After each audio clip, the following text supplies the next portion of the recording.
I had someone comment on one of my videos asking, do I have a video on how to sell on eBay?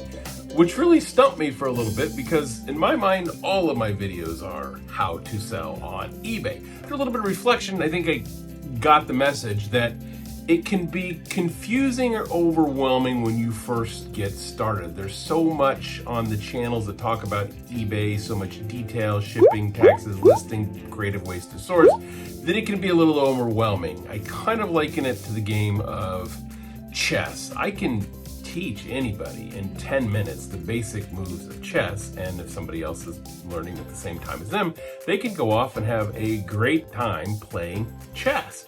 Same with eBay. You just need a little bit to get started, and then there's the journey of a lifetime to learn all the other niches and all the things that you know nothing about and better ways to source and get creative.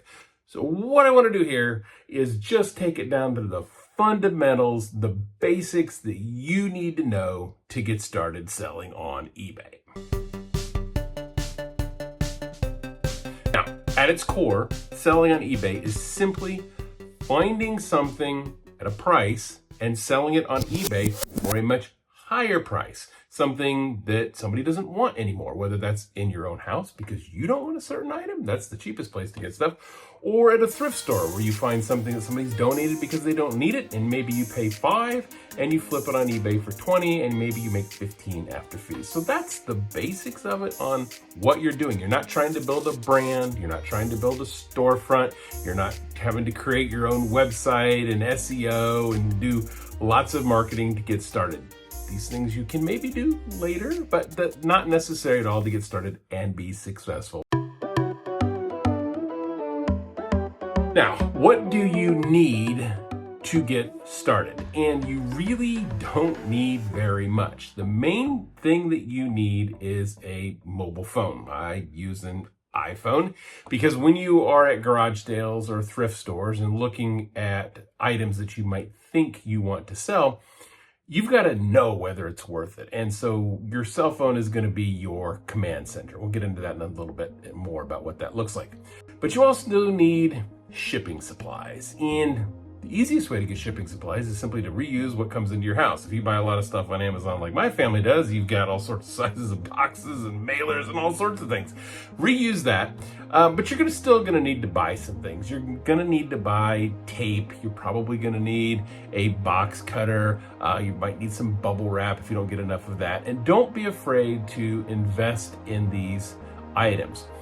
It's going to pay dividends for you. It's going to make your life so much better. And if you buy them on sale at Walmart or Staples, you can actually get it for not too much money. So you're going to need some shipping supplies beyond what you normally use.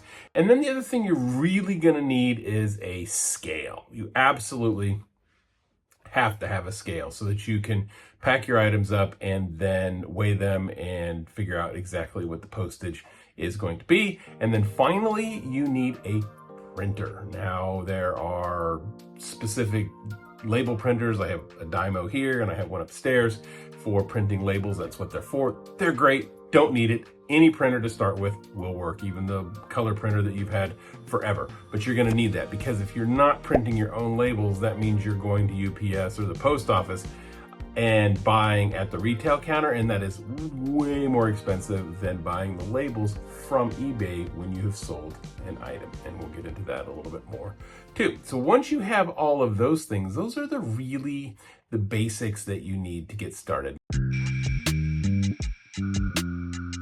Let's take a look at the eBay reselling cycle or loop. The way it starts is you find something to sell, and I've already touched on that. Now, you can find them in your house. You can find items at thrift stores, garage sales, estate sales, maybe things that people give you, retail clearance. If you go to the retail clearance sections of Walmart or other stores, you can often find things that are deeply discounted that you can flip online.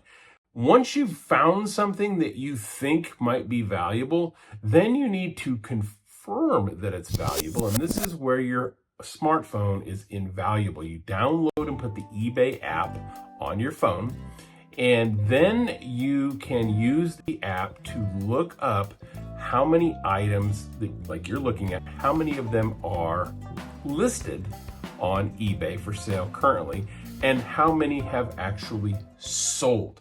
And that's a trap that a lot of new eBayers fall into. They look at just how many are listed and see what the prices are, and sometimes items are listed for way more than what they actually sell for. You've got to look at how much they've sold for, and that will tell you whether it's something you want to get.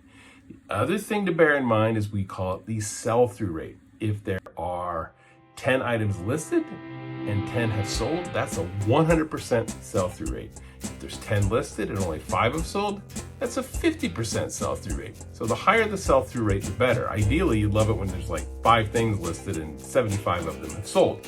And by the way, the sold that I'm discussing is within a 90-day period. If you have 5 and 75 have sold, then you know there's a huge demand for that item. Don't buy items that have a low sell-through rate. Now, once you have an item that you think is worth something, you need to think about it just a little bit further. What condition is this in? Are the ones that are selling for top dollar in better condition than yours? Are you missing parts like that DVD player that you think is going to sell for 100, but all the ones that are selling for 100 have the remote and yours doesn't, so it's only going to sell for 40 and you're looking to pay 20? Maybe that's not such a good deal. Now I'm going to digress here for just a second because this is super important. When you first start, you have no idea what anything is worth. You go to the thrift store and you're like, oh my gosh, there's so much stuff here. What things are worth it? You don't know. Well, by watching YouTube videos like mine or other resellers, you get a sense of what actually sells, but then you just have to spend time looking things up so that you get a sense of it. I do a lot of electronics and cameras. I spend a lot of time looking up electronics and cameras to know what is valuable. Eventually you get to a point where you can just go into the thrift store, you can scan the shelves and you can pick out the valuable items or know that there's nothing there. And when you want to move into a different niche, maybe you want to get into glassware, you have to start all over again and start looking up a lot of glassware. That's your education. That's the part that you have to put the time in up front.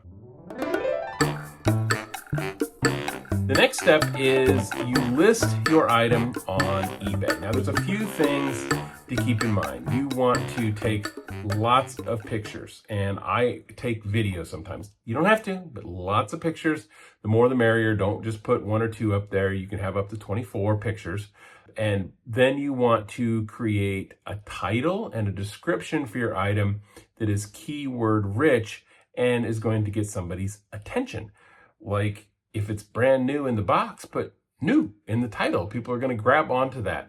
And that's what's going to catch people's attention. If it is like for printers, when I'm selling printers, I always highlight that it comes with ink if it has ink, because people are more likely to want to buy that. So that's what you need to think about from creating your listing perspective. And then the other place that people get tripped up is eBay started off as an auction site, and so a lot of people still think of it as auctions, but you want to use buy it now. I rarely use the auction format for when I'm selling something. You want to set it up, buy it now. You think that CD player is worth 100, you peg it at 100, and that's what people want to buy it from you. That's what they have to pay.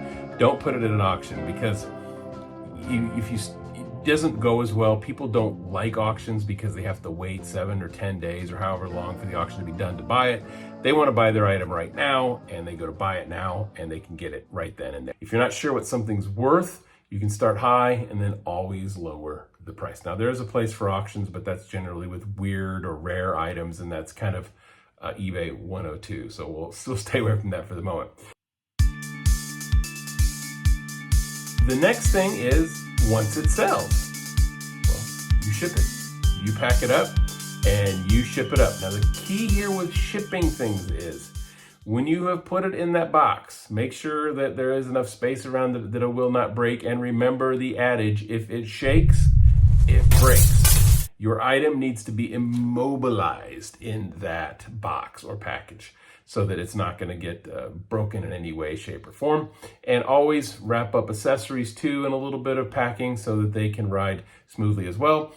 Print off your label, and again, right within the eBay app, you can purchase shipping labels, and they're going to be way cheaper than anything that you're going to get if you go directly to USPS or UPS, because eBay passes all the discounts it gets from everybody that sells on eBay onto us. So that's the way you're going to want to do it. And then also, it's within the eBay system, and it's always a good idea to keep everything within the eBay system, because if you have a problem with an item, eBay can see everything that's happened if a buyer hasn't paid or an item gets lost or what have you. It's just always nice to stay within the eBay platform. And you get to set how quickly you want it to ship. You can set it to ship same day, 1 business day, 2 business days, 3 business days. You have to think about your life and how quickly you think you can get something shipped.